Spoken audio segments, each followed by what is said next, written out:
Hi friends, today let us discuss about 7th class topic simple equations. 7వ తరగతికి సంబంధించినటువంటి సామాన్య సమీకరణాలు అనే అంశం గురించి నేర్చుకుందాం నాన్న. తెలుగు మరియు ఇంగ్లీష్ మీడియం ఇరువురు విద్యార్థుల కొరకు నేను తెలుగు మరియు ఇంగ్లీష్ మీడియంలో మీకు నోట్స్ కానీ లేదు నేను ఎక్స్ప్లెయిన్ చేసే విధానం కానీ రెండు కూడా తెలుగు ఇంగ్లీష్ మీడియం ఇద్దరు విద్యార్థులకు అనువుగా ఉండేలా చేస్తున్నాను. లుక్ ఎట్ హియర్ నాన్న.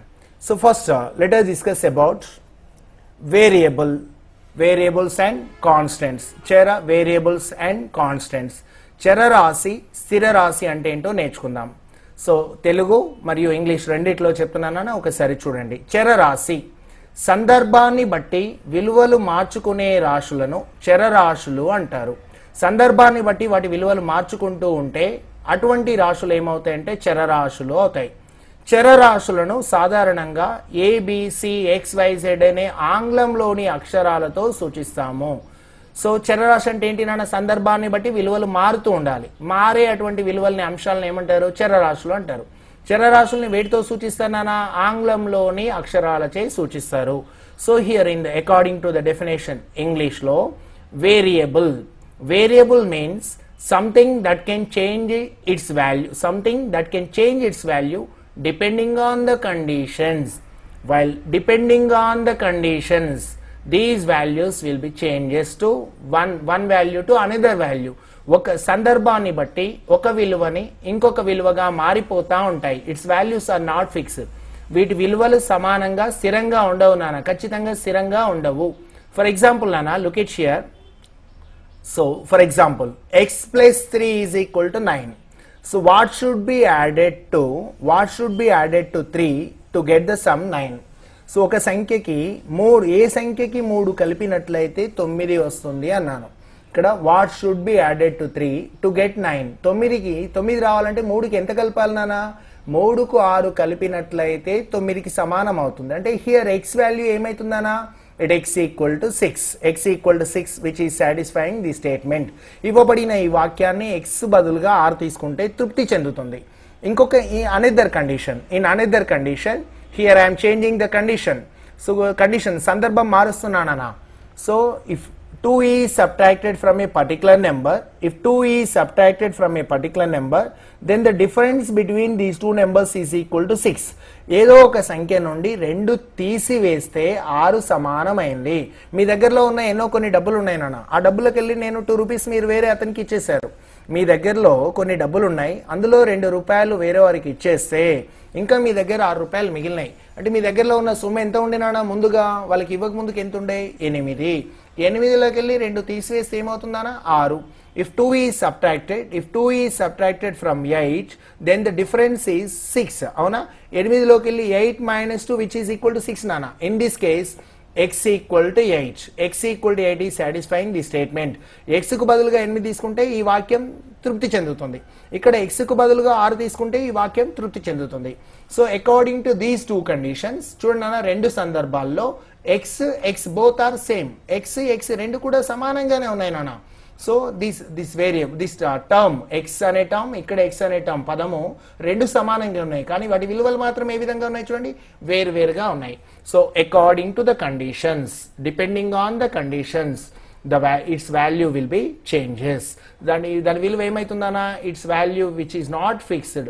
ఈ విలువలు సందర్భాన్ని బట్టి విలువలు మారుతుంటాయి. స్థిరంగా x అంటే ఇంతే ఉండాలి అని ఏం లేదు, సందర్భాన్ని బట్టి ఆ విలువ మారుతుంది. కాబట్టి మారే అటువంటి ఈ XYZ ABC అనే ఈ విలువలు ఏమంటారు నాన్న? చరరాశులు అంటున్నారు. ఓకేనా?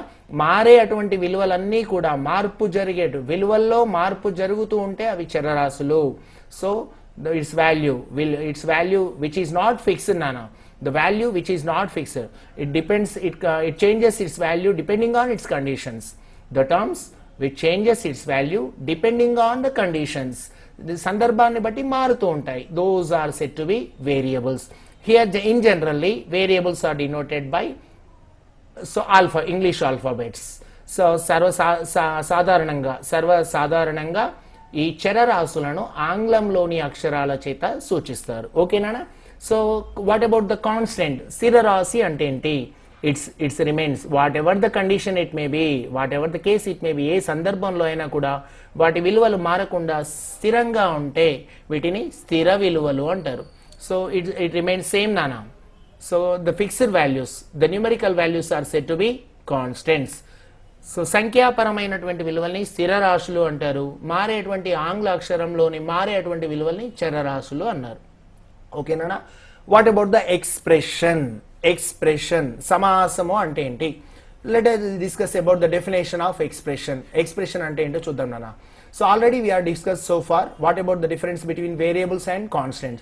చర స్థిర రాశులు అంటే ఏంటో నేర్చుకున్నాం నాన్న. The difference between constants and variables. చర స్థిర రాశులు అంటే నేర్చుకున్నాం. చరరాశి అంటే ఏంటిదా? So depending on the conditions its value make changes. అవునా? సో సందర్భాన్ని బట్టి విలువలు మారుతూ ఉంటాయి చరరాశులు. ఏ సందర్భంలో కూడా వాటి విలువలు మారకుండా ఉంటే స్థిర రాశులు. So the relation between so variables and constants is nothing but the relation between variables and constants is nothing but expression. So చర స్థిర రాశుల మధ్య సంబంధాన్ని సమాసము అంటారు. ఈ మనం అనుకున్నాం చరరాశులు అనుకున్నాం, స్థిర రాశులు అనుకున్నాం. వాటి మధ్యలో సంబంధాలను ఏర్పరిస్తే ఆ సంబంధాలని సమాసాలు అంటారు. Expression is nothing but the relation between variables and constants. Relation ఏ విధంగా ఏర్పడుతుందన్న సంబంధం ఏ విధంగా ఏర్పడుతుంది? చతుర్విధ పరిక్రియలతో కూడిన సంబంధము. The relation performing and operations with binary addition, subtraction, multiplication and division.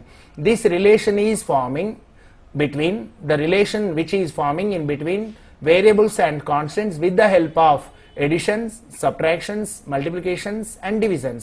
కూడిక, తీసివేత, గుణకారం, భాగహారం అనే వాటితోటి చర స్థిర రాశుల మధ్యలో మనం సంబంధాన్ని ఏర్పరిస్తే such type of relations are said to be expressions. అటువంటి సంబంధాలను సమాసాలు అంటారు.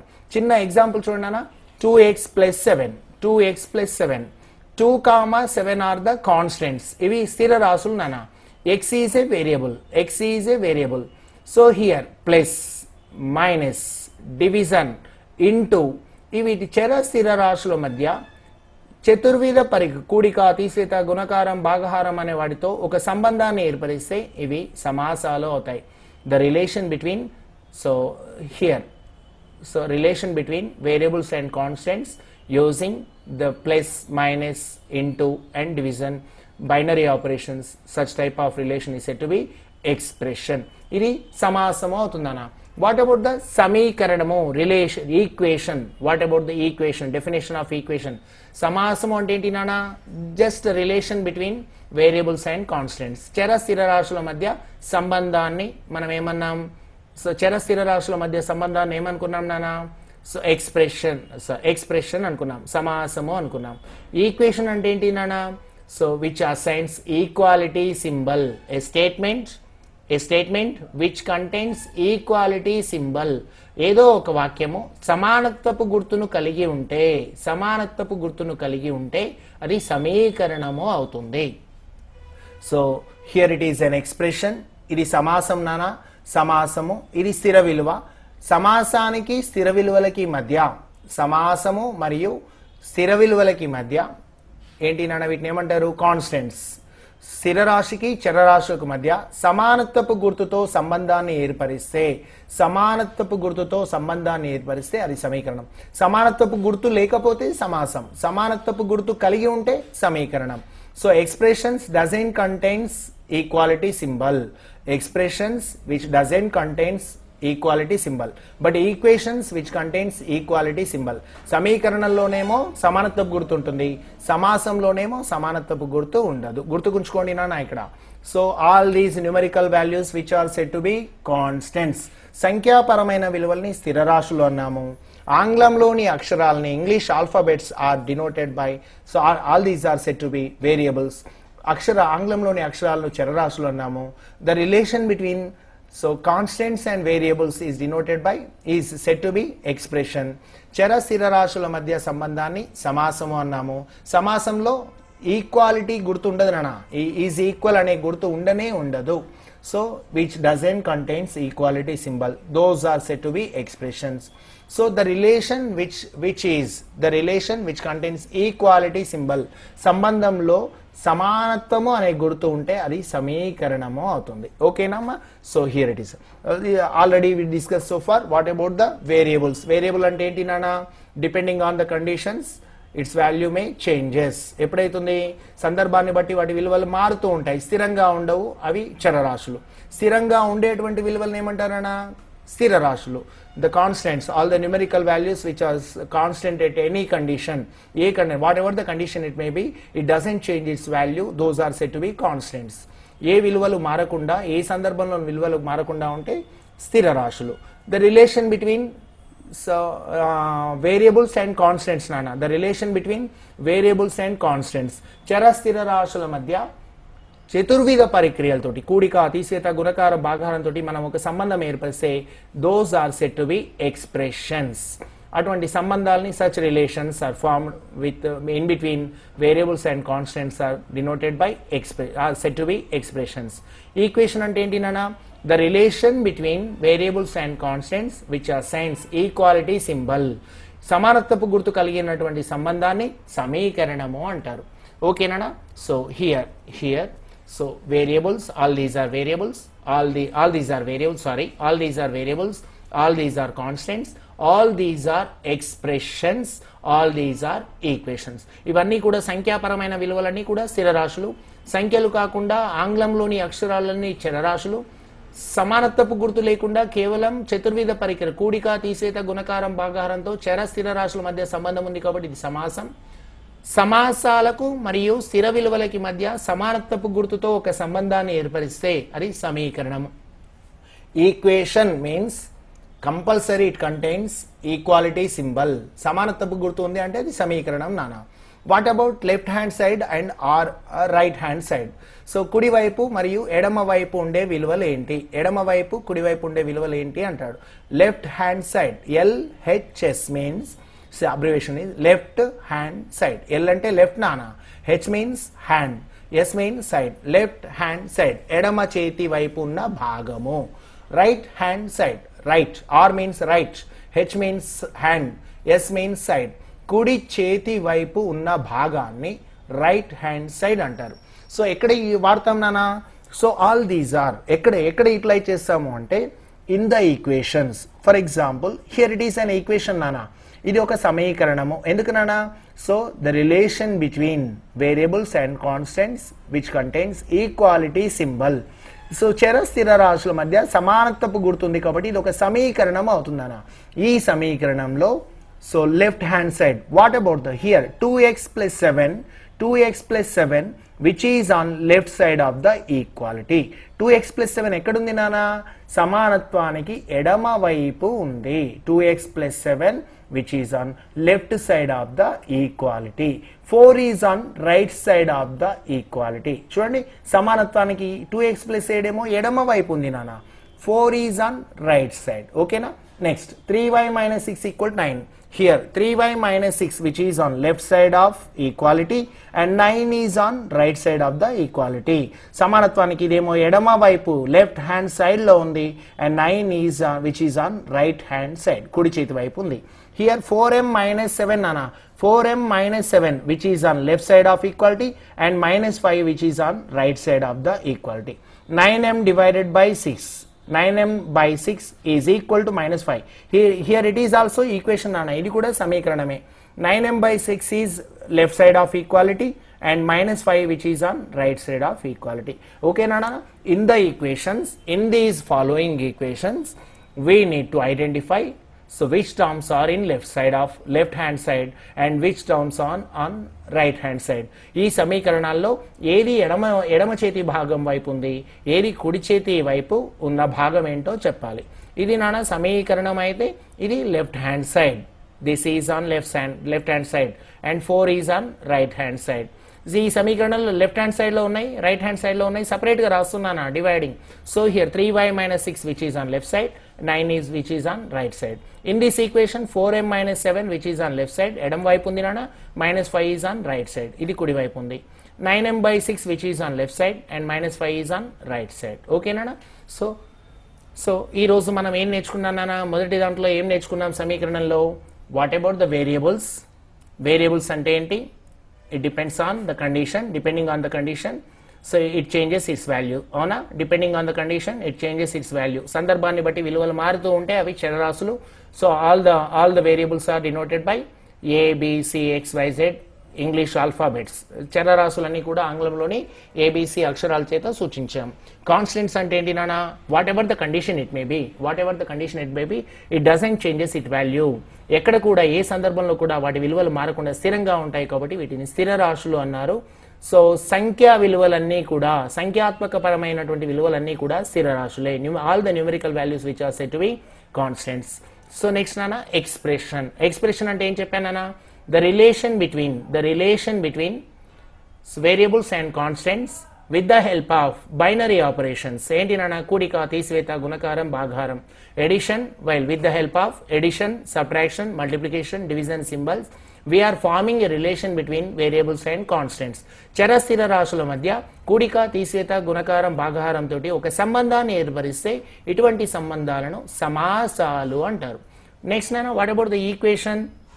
It is also a relation between variables and constants, but it contains equality symbol. ఇది కూడా ఒక సంబంధమే, చర స్థిర రాశుల మధ్య ఒక సంబంధమే, కానీ సమానత్వపు గుర్తును కలిగి ఉన్నటువంటి ఈ సంబంధాన్ని సమీకరణము అంటారు నాన్న. ఓకేనా, సమీకరణము అంటారు. So let us discuss about some more examples నాన్న. What about the subject? Definition of subject. కర్త అంటే ఏంటో నేర్చుకుందాం. So here let us discuss about the definition of subject. కర్త అంటే ఏంటో నేర్చుకుందాం. So here it is an equation నాన్న. ఆల్రెడీ మనం అనుకున్నాం నాన్న, ఇది ఒక సమీకరణము. 2 is a constant value, 7 is also constant value, 4 is also constant value. 2, 7, 4 స్థిర విలువలు నాన్న. x అనేది చరరాశి విలువ. దీని విలువ తెలియదు నాన్న, సందర్భాన్ని బట్టి విలువ మారుతూ ఉంటుంది. So unknown variable in the equation which is said to be a subject. A unknown variable in the equation is called as a subject. సమీకరణంలో తెలియనటువంటి ఏదైతే రాశి ఉందో, ఒక సమీకరణంలో తెలియనటువంటి ఏదైనా ఒక రాశి ఉందో ఆ రాశిని కర్త అంటారు. In this equation nana, here we don't know the value of x, that's why here x is called as a subject. ఈ సమీకరణంలో x ని ఏమంటారు నాన్న? x తెలియదు కాబట్టి x అనేది కర్త. What about in this equation nana? In this equation we don't know the value of y. y విలువ ఎంతో మనకు తెలియదమ్మా. తెలియనటువంటి రాశిని కర్త అంటారు. Here we don't know the value of y, so here y is called as a subject. y అనేది కర్త. In this equation nana, look at the example number 3. Third example చూడండి. 4m minus 7 is equal to minus 5. All these are constants. Minus 5, minus 7, 4. So but we don't know the value of m. m విలువ ఎలా మారుతుందో మనం చెప్పలేము. So that's why here unknown value m is said to be subject. ఇందులో ఏమవుతుందన్న? ఈ equation లో m ని ఏమంటారు నాన్న? కర్త అంటారు. Here also నాన్న 9m by 6 which is equal to minus 5. ఈ సమీకరణంలో here m is an unknown variable. m అనే రాశి విలువ తెలియదు నాన్న. తెలియనటువంటి అవ్యక్త రాశిని కర్త అంటారు.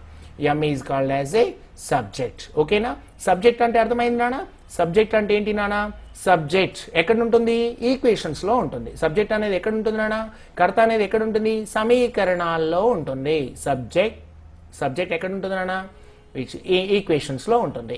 So what about subject means unknown variable is called as a subject. Unknown తెలియనటువంటి అవ్యక్త రాశి, సమీకరణంలో తెలియనటువంటి అవ్యక్త రాశిని కర్త.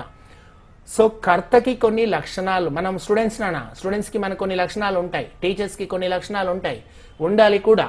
సో ఇక్కడ కూడా ఏంటి? What about the characters of subject? కర్త యొక్క లక్షణాలు ఏంటో చూద్దాం. సో ఎప్పుడైనా కూడా నాన్న, subject always lies on left side of the equality. It is the first condition and first character. కర్త యొక్క మొదటి లక్షణం. పెళ్లి కొడుకు ఉన్నాడు నాన్న, పెళ్లి కొడుకు పెళ్లి కూతురు ఉన్నారు, పెళ్లి చేస్తున్నాం. పెళ్లి కొడుకు కొన్ని ధర్మాలు ఉండాలి. మంచివాడై ఉండాలి, అమ్మాయిని మంచిగా చూసుకునేవాడై ఉండాలి, మా అత్త మామల్ని మంచిగా చూసుకోవాలి, తల్లిదండ్రులు మంచిగా చూసుకోవాలి. ఇక్కడ కొన్ని కండిషన్స్ ఉన్నాయి. సో పెళ్లి పిల్లవాడికి ఏదైతే కొన్ని ధర్మాలు ఉంటాయో ఇక్కడ కూడా సబ్జెక్ట్కి కొన్ని క్యారెక్టర్స్ ఉండాలి, కర్తకి కొన్ని లక్షణాలు ఉండాలి. ఏంటి ఆ లక్షణం అంటే, మొదటి లక్షణము subject always lies on left side of the equality. Subject అనేది ఎక్కడ ఉండాలన్నా? ఈక్వాలిటీకి, సమానత్వానికి ఎడమ వైపు. టీచర్ ఉన్నాడు, టీచర్ ఎక్కడ ఉండాలి? ఎల్లప్పుడు కూడా పాఠశాల సమయంలో స్కూల్లోనే ఉండాలి. స్టూడెంట్ ఎక్కడ ఉండాలి నాన్న? స్టూడెంట్ కూడా ఎప్పుడు ఉండాలి? పాఠశాల లోపలనే ఉండాలి, బయట ఉండకూడదు. Here also a subject which is always on left side of the equality. కర్త ఎక్కడ ఉండాలి నాన్న? సమానత్వానికి ఎడమ వైపు ఉండాలి. చూడండి, సో ఇది ఎక్స్ నాన్న, x is a call subject. Subject ఎక్కడుంది నాన్న? Which lies on left side of the equality. సమానత్వానికి ఎడమ వైపే ఉంది. ఎక్స్ అనేది ఎడమ వైపే ఉంది. వై అనేది ఎక్కడుంది? చూడండి నాన్న, సమానత్వానికి ఎడమ వైపు. Y lies on left side of equality. Here m is also lies on left side of equality. Here m lies on left side of equality. సమాన కర్తలన్నీ కూడా, తెలియనటువంటి అవ్యక్త రాశులన్నీ కూడా సమానత్వానికి ఎడమ వైపు ఉండాలి. It is the first character నాన్న. What about the second character? కర్త యొక్క లక్షణం ఏంటి? రెండో లక్షణం ఏంటి? What about the character of second subject నాన్న? Subject always must be, it must be alone. It must be alone, always must be alone. Subject it must be alone. ఒక్క నిమిషం నాన్న. ఇట్ మస్ట్ బి అలోన్, ఒంటరిగా ఉండాలి నాన్న ఇది. It must B,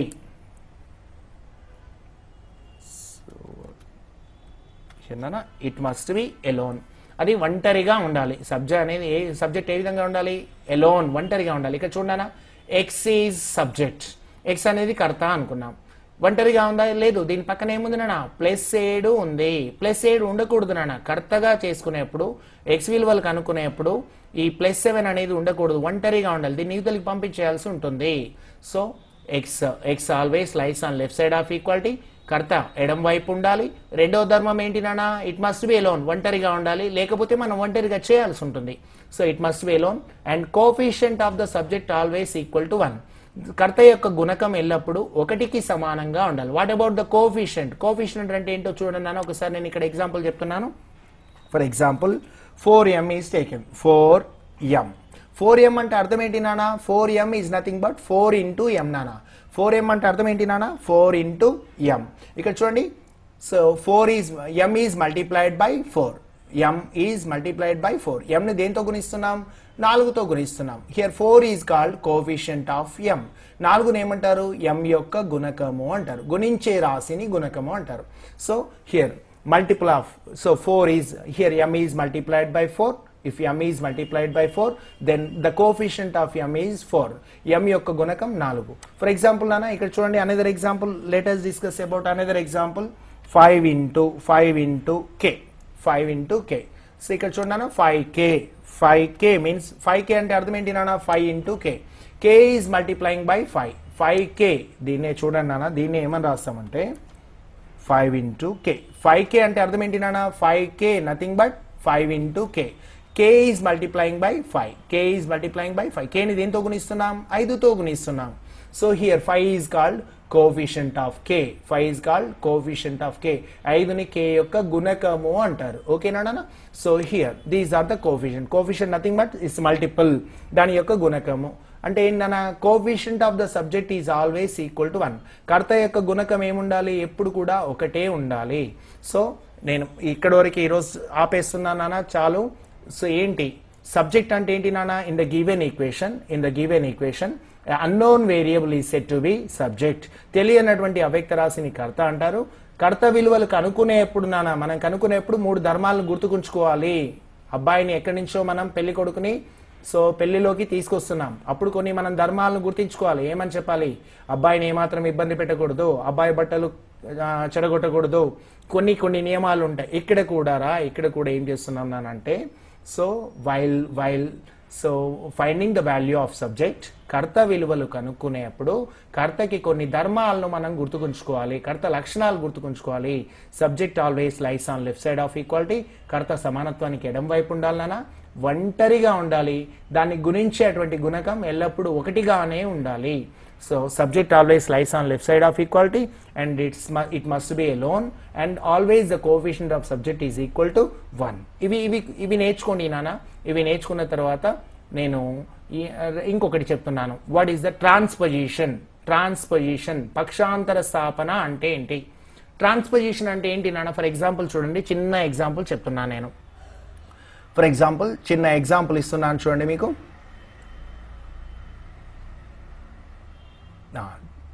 చిన్న example ఇస్తున్నాను. ఇక్కడ చూడు నాన్న, ఇది 3rd క్లాస్ రూమ్ నాన్న, ఇది 4th క్లాస్ రూమ్. మూడో తరగతి పిల్లవాడు నాలుగో తరగతి, ఈ రూమ్ లో అంతా కూడా మూడో తరగతి పిల్లలు ఉన్నారు, ఈ రూమ్ లో అంతా కూడా నాలుగో తరగతి పిల్లలు ఉన్నారు. మూడో తరగతి పిల్లలు ఉన్నారు, నాలుగో తరగతి పిల్లలు ఉన్నారు. ఇక్కడ ఏమవుతుందానా, నాలుగో తరగతి ఉన్న పిల్లల్ని మూడో తరగతి నాలుగో తరగతి ఉన్న పిల్లలు ఉన్నారు, నాలుగో తరగతి పిల్లవాడిని తీసుకెళ్లి మూడో తరగతిలో కూర్చోబెట్టామనుకోండి. ఇక్కడ 4th క్లాస్లో ఉన్న స్టూడెంట్ని 3rd క్లాస్లోకి తీసుకొచ్చాం నాన్న, ఈ రూమ్లో కూర్చోబెట్టాం. ఇక్కడ నవ్వుకుంటున్న పిల్లవాడు ఇక్కడికి వెళ్ళేసరికి ఏమవుతుందానా, ఏడుస్తూ కనిపిస్తాడు. అంటే ఒక గదిలో నవ్వుతూ ఉన్న పిల్లవాడు ఇంకో గదిలోకి వెళ్తే ఏమవుతున్నాడు, ఏడుస్తున్నాడు. అది ఇక్కడ ఏమవుతుంది నాన్న, పక్షాంతర స్థాపన చేశాను. ఎందుకు, ఈ పిల్లవాడిని ఈ రూమ్లోకి వెళ్ళి ఇంకొక రూమ్లోకి తీసుకొచ్చాను. ఒక స్థానం నుంచి ఇంకొక స్థానానికి మార్చడాన్ని పక్షాంతర స్థాపన అనుకుందాం. పక్షాంతర స్థాపనలో ఏమైతుందన్నా, నవ్వే పిల్లవాడు ఏమైందిరా, ఏడ్చాడు. ఏడ్చే పిల్లవాడు ఇక్కడ మూడో తరగతి పిల్లాన్ని తీసుకొచ్చి ఇక్కడ ఏడుస్తున్నాడు రా, మూడో తరగతిలో పిల్లవాడు ఏడుస్తా కూర్చున్నాడు. వాడిని తీసుకొచ్చి వాళ్ళ అక్క దగ్గర 4వ తరగతిలో కూర్చోబెట్టాం. అప్పుడు ఏమవుతుందన్న, ఇక్కడ నవ్వుతూ ఉండే పిల్లవాడు ఇక్కడ ఏడుస్తూ ఉండే పిల్లవాడు ఇందులోకి వచ్చేసి ఏమయ్యారా, నవ్వుతూ ఉన్నాడు. అంటే ఒక స్థానం నుంచి ఇంకొక వైపుకు, ఇది సమానత్వం అనుకుందాం. ఒక గది నుంచి ఇంకొక గదికి మారినప్పుడు నవ్వేవాడు ఏడ్చాడు, ఏడ్చేవాడు నవ్వాడు. ఇక్కడ కూడా నాన్న transposition is nothing but changing a term, the process of changing a particular term from one side to another side of the equality is said to be transposition. The process of changing a particular term from one side to another side of equality is said to be transposition. సమీకరణంలో సమానత్వపు గుర్తుకు ఒకవైపు గల రాశిని ఇంకొక వైపుకు చేర్చడాన్ని పక్షాంతర స్థాపన అంటారు. So ఇక్కడ చూడండి నాన్న, 2x + 3 = 9 ఉంది నాన్న. యాక్చువల్లీ +3 ఎక్కడుంది నాన్న, ఇక్కడ +3 which is on left side of equality. +3 అనేది ఎక్కడుంది నాన్న, సమానత్వానికి ఎడమ వైపు ఉంది. ఎడమ వైపు ఉన్న రాశిని ఇక్కడ తీసేసి కుడివైపుకు తీసుకొచ్చాను. చూడండి, +3 అనేది ఏమైందన్నా, -3గా మారిపోయింది. సమానత్వానికి ఒకవైపు గల రాశిని ఇంకొక వైపు తీసుకుపోవటాన్ని పక్షాంతర స్థాపన అంటారు. So processing of changing A particular term from one side, left side ఉన్న టర్మ్ ని రైట్ సైడ్ ఉన్న టర్మ్ ని లెఫ్ట్ సైడ్ చేంజ్ చేసి this process which is said to B transposition. ఓకేనా, ఈ పక్షాంతర స్థాపనలో చెప్పాను, నవ్వేవాడు ఏడుస్తున్నాడు, ఏడ్చేవాడు నవ్వుతున్నాడు అని. ఇక్కడ కూడా ఏమవుతుందనా, plus transposition is minus and minus transposition is plus, into transposition is division, divisions transposition is into. Plus అనేది పక్షాంతర స్థాపన, ప్లస్ అనేది అవతలకి వెళ్తే మైనస్ అవుతుంది, మైనస్ ను మరొక వైపు తీసుకెళ్తే ప్లస్ అవుతుంది, గుణకారాన్ని మరొక వైపుకు తీసుకెళ్తే భాగహారం అవుతుంది, భాగహారాన్ని మరొక వైపుకు తీసుకెళ్తే గుణకారం అవుతుంది. ఏ విధంగా అనేది నెక్స్ట్ వీడియోలో చూద్దాం నాన్న. Later discuss about the process of transposition, so with some examples in the next video. Okay నాన్న, మీకు నచ్చినట్లయితే నాన్న సబ్స్క్రైబ్ చేసి షేర్ చేయండి. Thank you very much. Have a nice day.